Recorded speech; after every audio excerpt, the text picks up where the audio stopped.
히브리서 말씀 13번째 말씀이 되었습니다. 오늘 말씀의 제목은 하나님의 안식에 들어갑시다 라고 하는 말씀의 제목으로 함께 말씀을 생각해 볼까 합니다. 하나님의 안식에 들어갑시다. 네, 오늘 말씀을 보면 전반적으로 어떤 이야기를 하고 있을까요? 하나님의 안식이 아직 이 말씀을 읽고 있는 우리에게는 남아있다. 바로 그렇게 한마디로 말씀을 드릴 수가 있을 것 같습니다. 아직 우리가 하나님의 안식 안으로 들어가지 못했고 아직 우리는 안식이 남아있다. 우리가 들어가야 될, 우리가 얻어야 될 진정한 안식이 남아있기 때문에 오늘 말씀의 제목을 하나님의 안식에 들어갑시다 라고 제가 결정하게 된 것입니다. 오늘 본 말씀 9절 말씀을 같이 한번 읽어볼게요. 9절 말씀 같이 한번 읽어보겠습니다. 그런즉 안식할 때가 하나님의 백성에게 남아 있도다. 오늘 살아가는 저와 여러분에게도 하나님의 안식이 아직 허락되지 않았어요, 사실은. 그러니까 사실 저와 여러분이 지금 너무 편안하잖아요. 정말 아무것도 할 게 없잖아요. 그래서 정말 내가 모든 걸 다 쉬고 싶잖아요. 그럼 여러분 잘못 판단하고 계신 겁니다. 내가 호흡이 있는 한 무언가 내가 아직 이루지 못한 일들이 있기 때문에 나는 진짜 안식에 들어가지 못한 겁니다, 사실은. 그러니까 그 안식이 임할 때까지 나는 쉬려고 하는 자가 아니라 그 안식을 준비하는 자가 되어야 되거든요. 그 안식에 들어갈 수 있는 준비. 그래서 어떻습니까? 그 안식을 차지하는 저와 여러분의 삶이 되어야 될 줄로 믿습니다.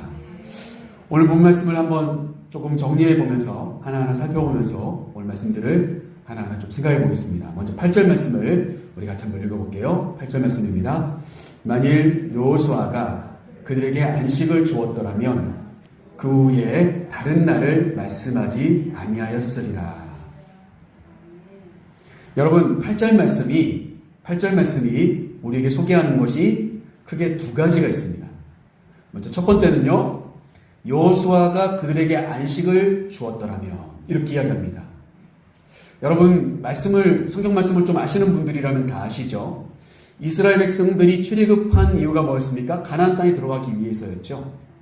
그런데 그 가나안 땅에 들어가서 정작 그 가나안 땅 안까지 인도해내는 리더가 바뀌었죠. 모세가 그들을 출애굽시켰지만 모세가 그들을 데리고 가나안 땅에 들어간 게 아니라 여호수아라고 하는 새로운 리더가 그들을 이끌고 요단강을 건너서 가나안 땅에 들어갑니다. 그런데 어떻습니까? 가나안 땅에 들어갔을 때부터 그들은 안식하러 들어간 사람들이 아니라 전쟁하러 들어간 겁니다. 그 땅을 차지하기 위한 정복 전쟁이, 가나안 땅 정복 전쟁이 시작된 거죠. 여러분 성경 말씀을 보면 그렇게 이야기하고 있어요. 그러니까 여러분, 저와 여러분이 하나의 단계를 통과했다고 해서 그게 끝이라고 생각하시면은 아니에요. 그게 아니더라는 거죠. 하나님은 우리의 인생을 살펴보면 하나하나 굽이굽이 단계가 있고 그 다음 단계로 이어갈 수 있는 에너지를 이 순간에 얻을 수 있도록 하나님이 훈련시키시고 단련시키신 다음에 그 다음 단계로 우리를 인도에 들어가시더라는 거예요. 그런데 오늘 본 말씀 8절 말씀은 정확하게 뭘 이야기합니까? 그들에게 안식을 주었더라면. 이 말은 뭘까요? 만약 거기서 말하는 안식을 우리가 어떤 걸로 바꿀 수 있을까요? 가나안 땅을 차지한 것과 똑같이 이야기할 수가 있겠죠. 이스라엘 백성들이 여호수아와 함께 가나안 땅을 차지하게 된 것으로 그들이 안식이 이루어졌다라고 하나님은 단 한 번도 말씀하신 적이 없다는 거예요, 여러분. 하나님은 그렇게 말씀하신 적이 없다. 만약 그랬다면 어떻습니까? 8절 말씀 하반절에 보니까 그 후에 다른 날을 말씀하지 아니하였을 것이다.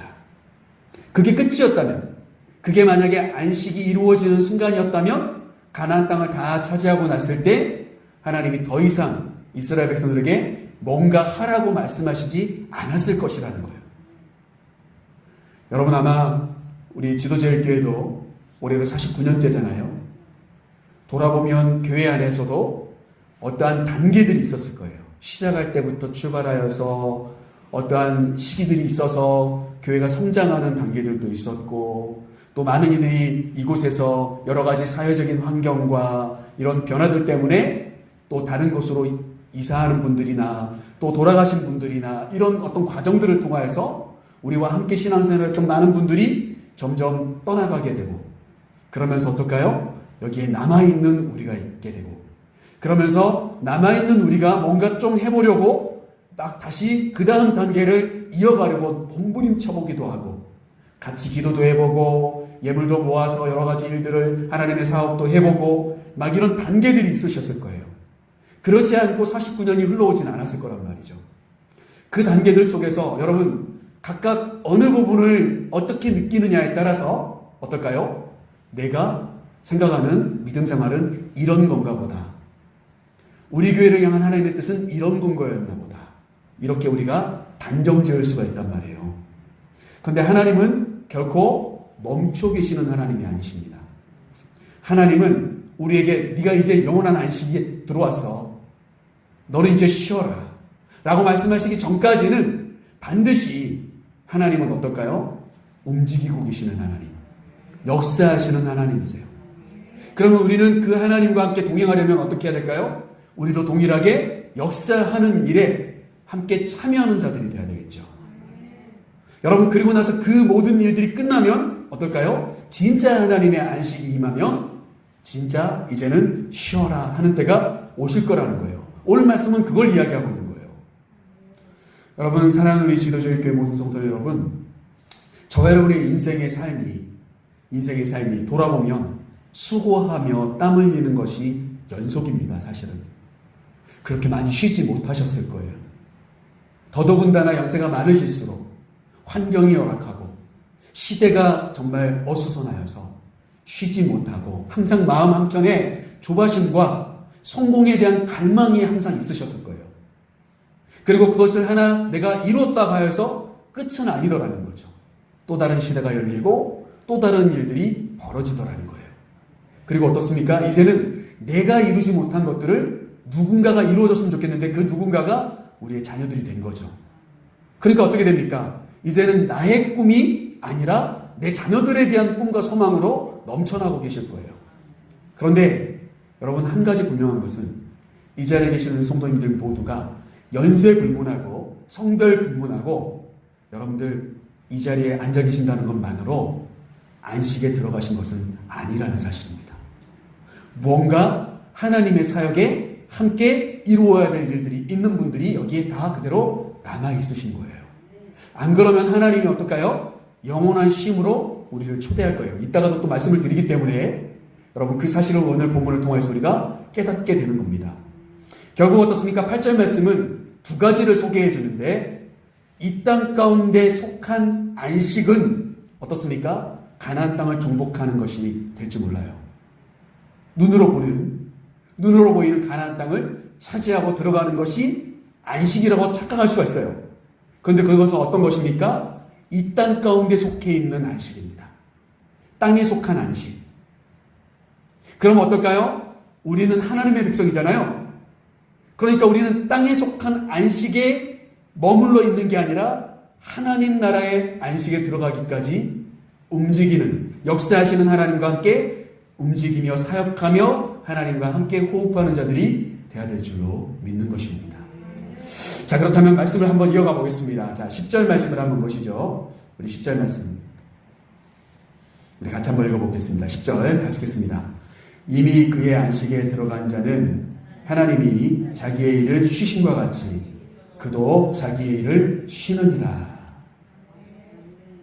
여러분, 지금 8절 9절에서는 뭘 이야기하죠? 이 땅 가운데에서 가나안 땅을 차지했다고 해서 안식이 이루어진 게 아니다. 아직도 하나님의 백성이 차지해야 될 안식이 남아있다. 이렇게 말을 해놓고 10절 말씀에서 히브리서 기자가 뭐라고 이야기합니까? 그런데 이미 그 안식에 들어간 자들이 있다는 거예요. 여러분 이해되세요? 그러니까 아직 아까도 제가 앞에서 설명드린 것처럼 아직 호흡이 있으신 분들이라면, 육에 속한 삶을 살아가고 있는 분들이라면 어떻습니까? 아직 제대로 된 안식에 들어가지 못하신 겁니다. 그 안식에 들어가기까지 저와 여러분은 준비하고 그 안식을 차지하는 자들이 되어야 될 줄로 믿습니다. 인생 가운데 크고 작은 성공을 이루었다고 해서 내가 그래도 누릴 것 다 누렸고 얻을 것 다 했어. 나는 이제 끝이야. 나는 뒤로 물러갈 거야. 이렇게 여러분 생각하신다면 잘못된 생각이다. 조금의 사역의 내용이 바뀌고 우리가 해야 될 일들의 역할은 바뀔지 모르지만 여전히 나는 하나님 편에서 무언가를 하는 자로 살아가셔야 됩니다.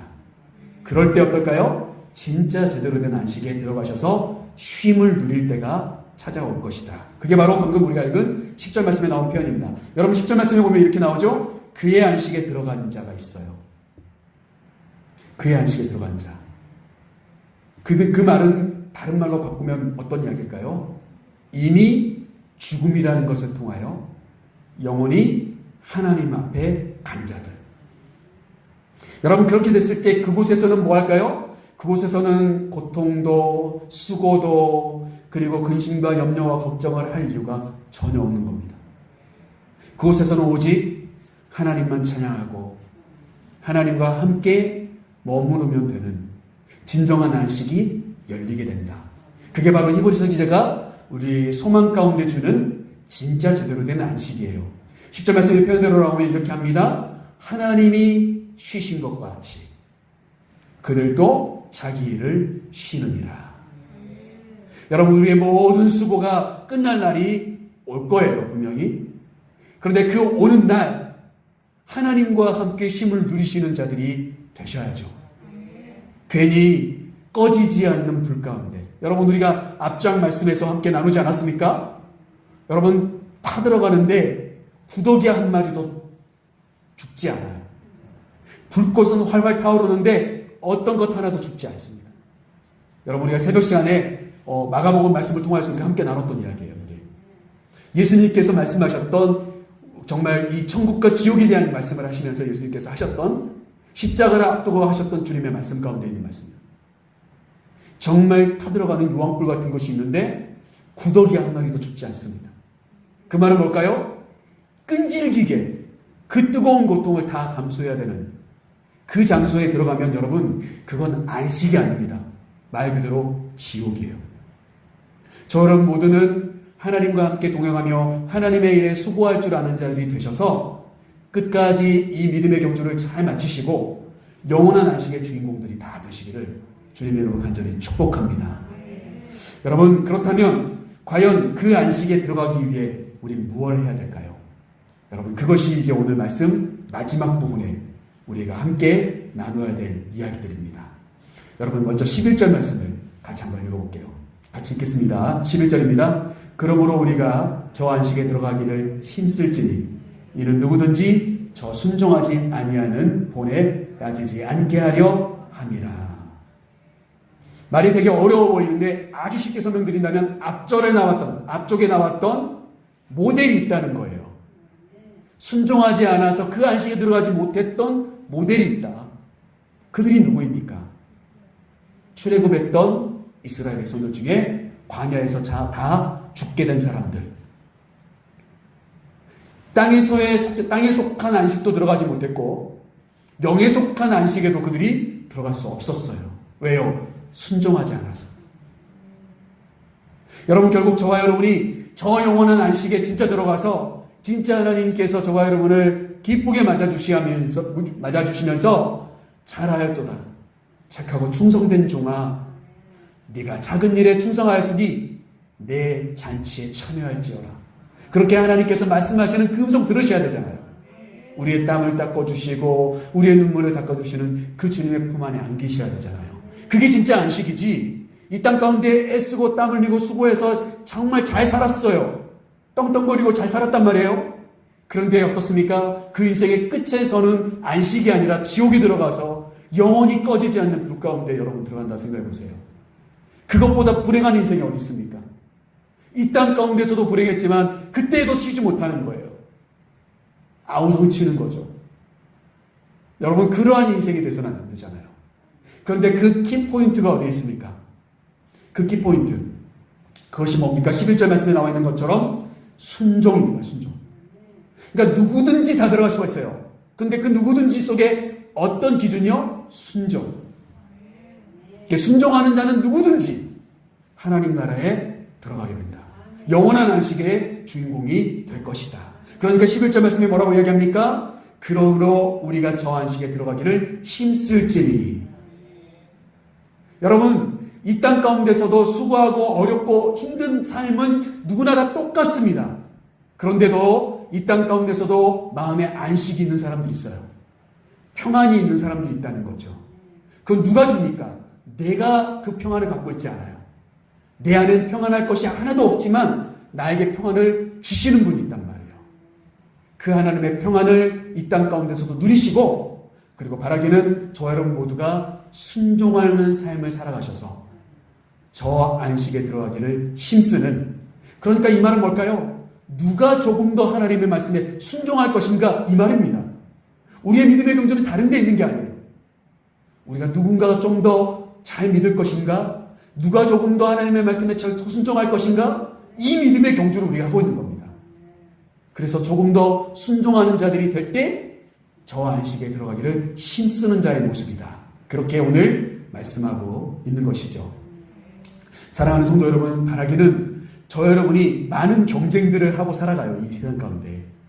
누가 더 좋은 차 타냐, 누가 자식들을 더 좋은 대학 보냈냐, 누가 더 좋은 집안에 시집 보냈냐, 장가 보냈냐, 내지는 누가 더 믿음이 좋냐, 이런 경쟁보다는 더 외적인 경쟁을 많이 한단 말이에요. 이 세상에 속한 안식을 경쟁하는 우리의 삶이 많아요. 근데 여러분, 그것보다도 더 중요한 경쟁이 있습니다. 그게 뭡니까? 누가 더 말씀에 순종하는가. 왜요? 그 순종의 그 열쇠가 우리를 안식에 들어가는 그 방향으로 우리를 이끌어간다는 거죠. 그러니까 오늘 11절 말씀에서는 이미 답이 딱 주어진 겁니다. 하나님의 말씀에 조금 더 순종하는 자가 되어서 그 안식에 들어가는데 힘쓰는 자가 되어야 될 줄로 믿습니다. 여러분, 이 땅에 속한 안식 다 누리려 하지 마세요. 이 땅 가운데서 칭찬, 이 땅 가운데서 상급 다 받으려고 하지 마세요. 그럴 필요가 없으세요. 이 땅에 있는 것은요, 한계가 있습니다. 저는요, 요즘 이제 우리가 새벽마다 잠언 말씀을 나누고 있잖아요. 계속 말씀 묵상하고 우리 성도님과 나누려고 준비하면서 마음속에 그런 마음이 들더라고요. 내가 내 자녀들에게, 내 두 딸들에게 뭘 주려고 할까? 아빠로서 뭘 주고자 할까? 내가 줄 수 있는 게 뭔가? 내가 얘네들한테 뭘 줄 수 있는가? 여러분, 줄 수 있는 게 사실 많지 않아요. 우리 성도님들은 어떠실지 모르겠어요. 그런데 목회자인 제 입장에서는요, 저희 딸들에게 크게 뭘 많이 줄 수 있는 그런 능력 있는 아빠는 아닌 것 같아요. 그런데도 뭔가를 준다고 한다면 뭘 주는 게 좋을까? 딱 한 가지밖에 없더라고요. 예수 그리스도 십자가의 복음밖에 줄 게 없어요. 나를 변화시키고 나를 이 시간까지 인도해 주셨던 그 하나님에 대한 그 마음 하나밖에 줄 게 없더라고요. 여러분, 사실 그래요. 여러분들이 정말 부자여서 많은 유산 남겨서 자식들에게 넘겨주셔봤자 여러분, 그거 어떻게 쓰일지 저는 잘 모르겠어요. 어떤 부모가 훌륭한 부모일까 생각을 해봅니다. 분명한 것은 저는 이제껏 살아가면서 많은 분들의 죽음을 같이 이렇게 임종을 많이 해봤습니다. 진짜 부자인 분들도 제가 많이 봤고요. 어떤 모 권사님은 정말 학교장 출신이시면서 아주 엘리트이셨는데 돌아가셨는지 아무도 모르고 있다가, 왜냐면 혼자 살았거든요.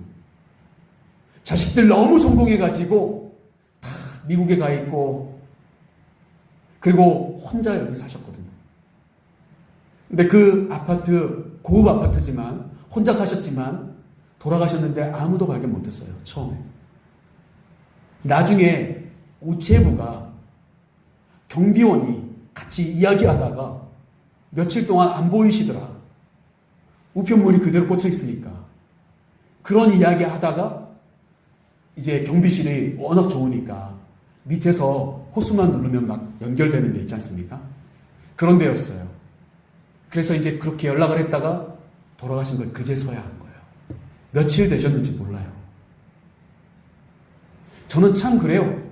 물론 꼭 옆에 누가 꼭 있을 때 죽어야 되나? 이런 말씀 하실 수도 있겠죠. 그런데 여러분, 인생의 성공이 내가 생각할 때 돈을 많이 벌고 넓은 좋은 아파트, 고급 아파트 살고 뭐 이런 게 인생의 성공은 아닌 것 같아요. 적어도 제가 느낀 건.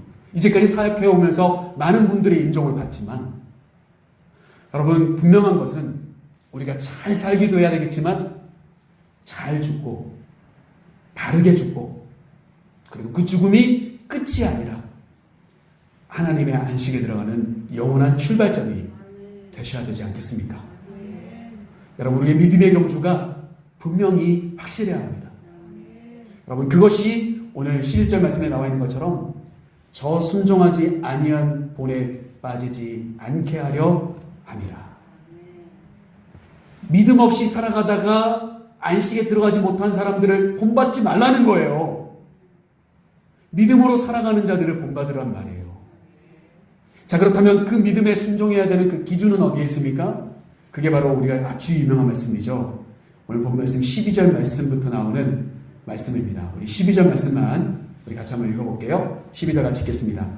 하나님의 말씀은 살아있고 활력이 있어 좌우의 날선 어떤 검보다도 예리하여 혼과 영과 및 관절과 골수를 찔러 쪼개기까지 하며 또 마음의 생각과 뜻을 판단하나니.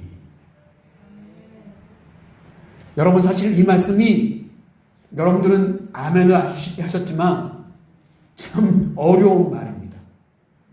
왜냐면요, 오늘 이 하나님의 말씀, 그것은 기준이에요. 이 말씀이 우리의 기준이 되어져서 이 말씀에 순종하는 자들은 영원한 안식에 들어가고, 이 말씀을 역으로 살아가는 사람은, 어기며 살아가는 사람은 어떻습니까? 영원히 꺼지지 않는 지옥에 가게 된다는 거예요. 여러분, 그러니까 어떨까요? 이게 기준이라는 거예요.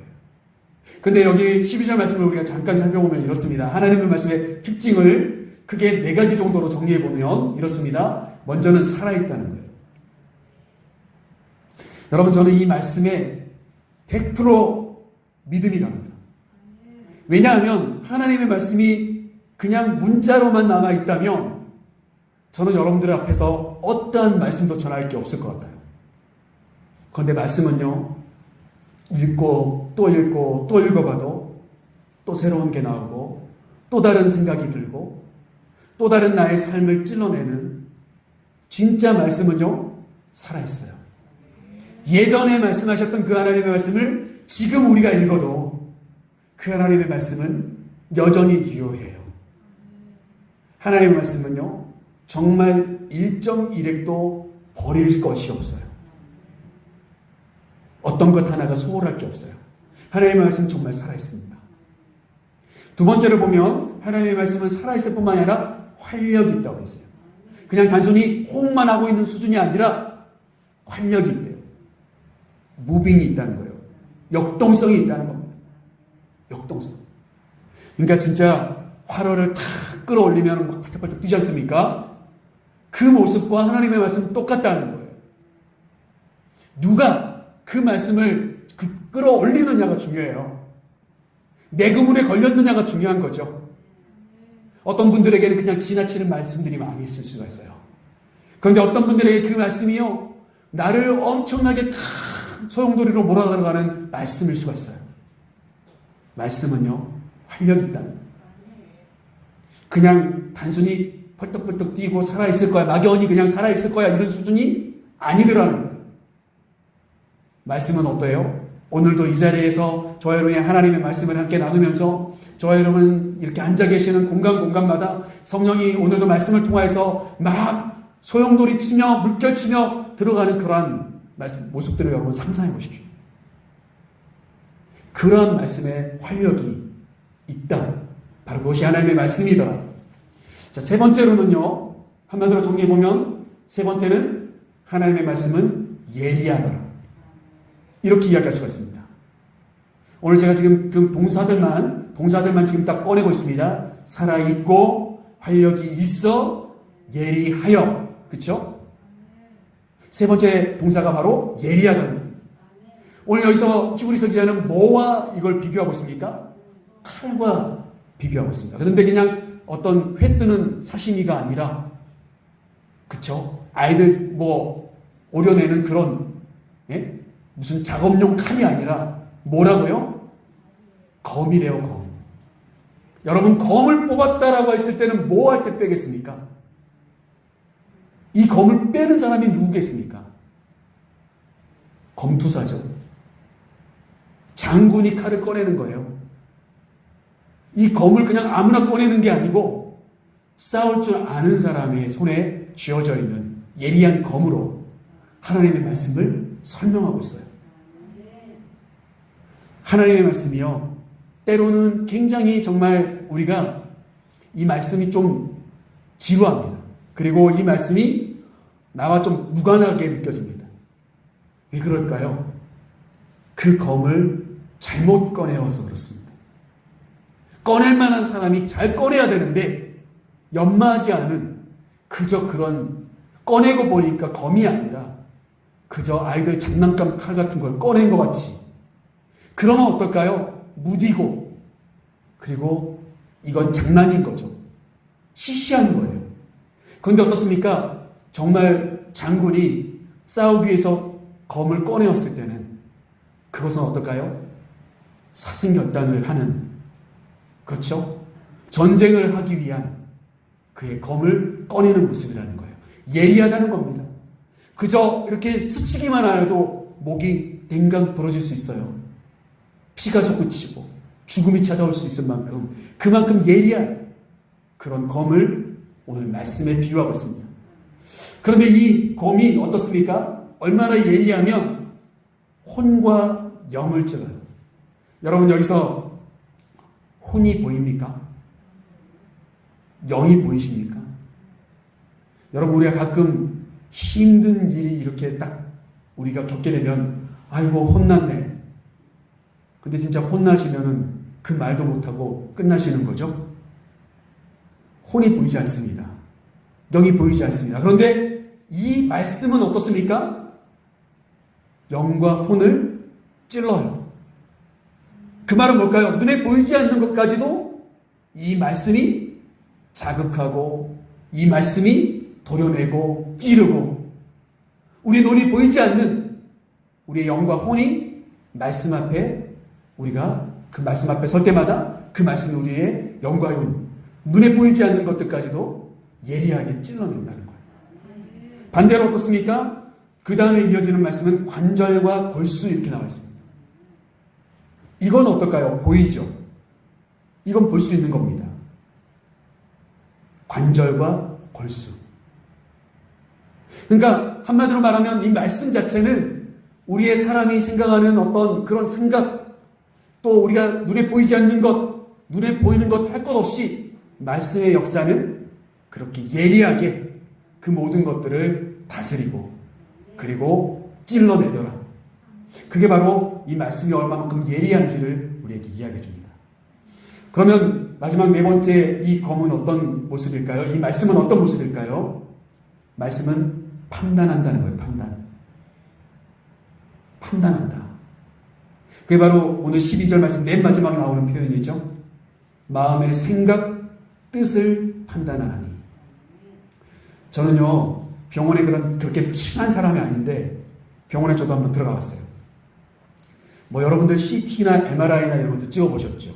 그죠? CT나 MRI 찍어보고 엑스레이도 찍어보시고 하시죠? 그런 거 안 찍는 분이 복인 줄로 믿습니다. 그런데 우리가 살다 보면 또 찍게 될 때가 있잖아요. 그 찍어보면 어떻죠? 내가 보이지 않는, 그죠? 내 몸 안에 보이지 않는 부분들까지 이게 싹 보이게 만들어줍니다. 그래서 의사가 그걸 찍자고 했을 때는 찍어보면 내 몸의 상태가 어느 정도 이제 스캔이 되어서 쭉 나오는 거죠. 맞죠? 그래서 아이고 안타깝게도 이 척추뼈 몇 번하고 몇 번 사이에 이게 지금 디스크가 오셔서 허리가 이렇게 되고 이런 이야기들도 들으실 수가 있겠고, 때로는 어디에 막 부딪혀가지고 갔는데 이게 막 부러진 것 같이 아파요. 근데 갔는데 엑스레이 딱 찍었는데 아무렇지도 않을 수도 있고요. 그럼 기분이 엄청 좋죠? 여러분, 말씀은 바로 그거와 똑같습니다. 우리가 말씀 앞에 서면 내 마음, 내 생각, 내 뜻이 뭔지 말씀이 거울이 되고, 거울 정도가 아니죠. CT, MRI, 엑스레이처럼 우리의 마음, 우리의 뜻을 정확하게 다 찍어낸다는 거예요. 그러니까 어떨까요? 하나님 앞에 감출 것이 없습니다. 여러분, 이 하나님의 말씀 바로 그런 거예요. 그러니까 여러분, 이 말씀 앞에 선다는 것이 참 무서운 이야기입니다. 내 상태를 말씀 앞에 세운다? 여러분, MRI, 엑스레이, CT, 펫CT 할 것 없이 여러분 그 모든 걸 다 찍어보신 분들은 아실 거예요. 초음파 검사. 말씀이 저 여러분의 약점까지, 잘못된 부분까지 다 일일이 다 찍어낸다는 거예요. 그러니까 어떻습니까? 그 말씀 앞에 감출 것이 없는 우리는 하나님의 영원한 안식에 들어가는 기준이 하나님의 말씀이라면 얼마나 많이 그 말씀 앞에 회개하고 돌이키고 우리의 마음을 다시 새롭게 하여서 내 잘못된 부분들 말씀 때문에 자극이 되어지고 찔려지면 여러분 그냥 찔리고 아이고 그냥 따끔하고 만다. 그리고 어떤 부분은 아직도 무감각해요. 내 상태가 어떤지 잘 몰라요. 그래가지고 아무리 말씀이 너 이거 잘못했잖아 라고 찍어내도 그냥 못 들은 채 하고 지나가 버려요. 나 이렇게 하다 죽을 거예요 그냥. 그렇게 하고 지나가는 사람들과 똑같이. 여러분 그렇게 살아가는 것이 우리의 인생의 결과를 진정한 안식으로 들어가지 못하게 한다라고 하는 것입니다. 말씀 마치면서 사랑하는 성도 여러분, 오늘 바로 그 말씀이 바로 13절 말씀에 나와 있는 표현인데 우리 같이 한번 마지막으로 읽고 말씀 마치겠습니다. 13절 같이 읽겠습니다. 지으신 것이 하나도 그 앞에 나타나지 않음이 없고 우리의 결산을 받으실 위해 눈앞에 만물이 벌거벗은 것 같이 드러나느니라. 제가 다 말씀드린 거죠? 하나님의 말씀은요, 저 여러분의 모든 상태를 저 여러분의 눈에 보이지 않는 것, 눈에 보이는 것까지 할 것 없이 사람 앞에는 보이지 않을 수가 있어요. 그러나 어떻습니까? 하나님 앞에서는요, 우리는 마치 발가벗은 것처럼 하나님 우리 뼛속까지 다 알고 계십니다. 그 하나님 앞에 우리가 영원한 안식을 누리기 위해 오늘도 순종의 경주를 달려갈 수 있게 되기를 간절히 소망합니다. 여러분 그것이 바로 오늘 히브리서 기자가 우리에게 이야기하는 바로 그 부분이에요. 우리에게는 아직 그 안식이 남아 있습니다. 그 안식에 들어가기까지 저 여러분은 오늘도 힘쓰는 자들이 되어야 될 줄로 믿습니다. 그런데 다른 부분이 아니에요. 그 통과하는 관문은 하나님의 말씀입니다. 그 말씀이 저와 여러분 안에 항상 들려지고 여러분 그 말씀 앞에 설 때마다 두렵고 떨리는 마음으로 오늘은 하나님 나에게 어떤 깨달음을 주셔서 나의 어떤 부분을 치유해 주시고 싶으십니까? 그러한 마음으로 우리 지도제일교회 성도님들이 우리 교회 문을 열고 들어오실 때 그곳에 하나님의 스캔이 딱 자리 잡고 있어가지고 통과되는 자들마다 그곳에서 통과되는 자들마다 들어오는 자들마다 말씀 앞에 서시는 분들마다 하나님의 말씀이 엑스레이가 되고 CT가 되고 MRI가 되어서 저 여러분의 상태들을 정확하게 찝어낼 때마다 여러분 내가 회개하고 돌이키고 조금이라도 고쳐보려고 노력하는 그런 철저한 눈물과 그런 노력의 사람들이 다 되셔서 주님의 안식에 우리가 확실하게 초대될 수 있는 그와 같은 복된 인생 살아가게 되시기를 주님의 이름으로 간절히